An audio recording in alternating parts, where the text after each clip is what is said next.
As financial analysts, we're always trained to look out for the big, flashy risks. Market shocks, sudden inflation spikes. But what if the single biggest threat to our long-term financial stability isn't some sudden crash, but a slow, quiet pressure that's been building for decades? We're talking about a demographic shift, one that has the power to completely rewrite the rules of our financial future. Forget about the usual business cycle. This isn't a recession we can just bounce back from in a year or two. No, this is what we call a structural economic shift, a demographic time bomb. And the scary part is, by the time its full impact really shows up on the national balance sheets, the damage can be pretty much irreversible. It could permanently change everything from how we project tax revenue to our potential for GDP growth. Okay, so let's bring this big global trend right down to a national level. Here in Australia, this is not some abstract problem for the future.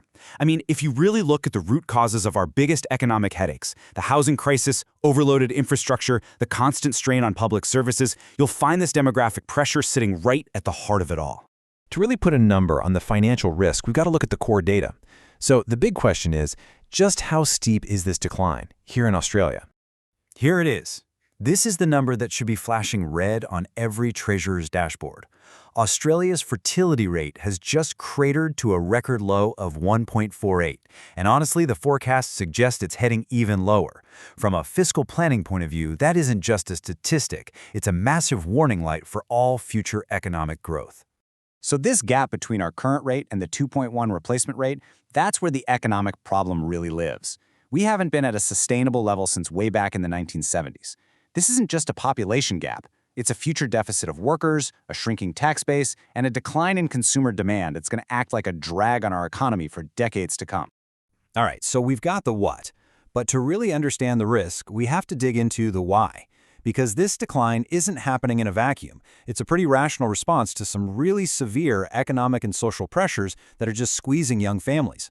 Think about it. The traditional economic path to becoming an adult has been stretched almost to its breaking point.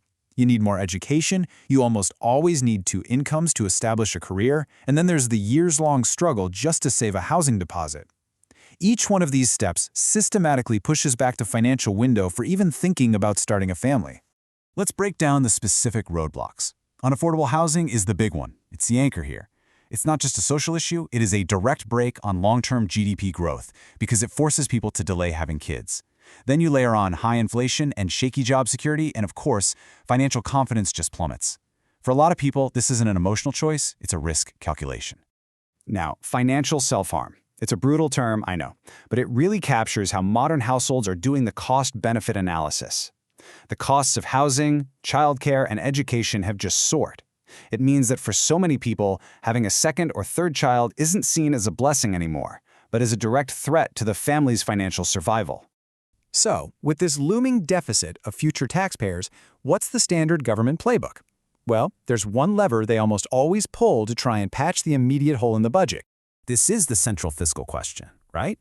If your domestic population isn't creating enough future workers to fund things like pensions and healthcare, how do you stop the whole economy from contracting?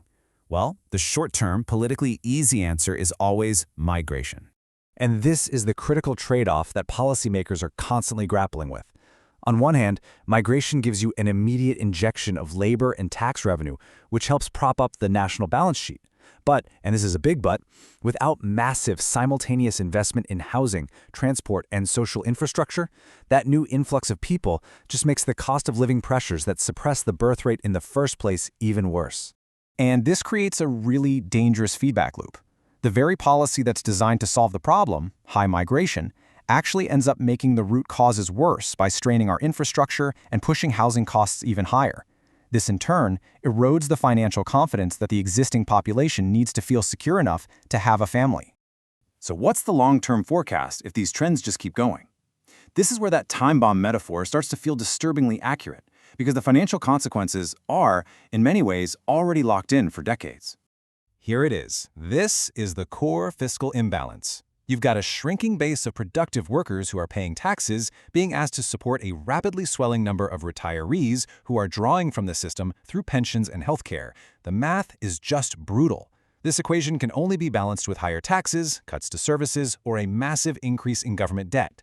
And all of those options place an enormous burden on the next generation of taxpayers. And here's the real kicker. You can't reverse this overnight. A baby born today isn't going to contribute a single dollar in income tax for at least 2 decades.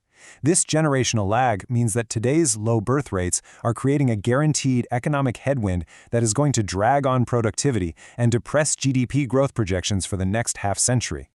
Okay, I know, that's the macro view. But what does all this mean for your personal balance sheet? How do you actually protect your own wealth and plan for your future in this kind of changing economic landscape? All right, let's look at 3 practical strategies. First, you have to understand the game board.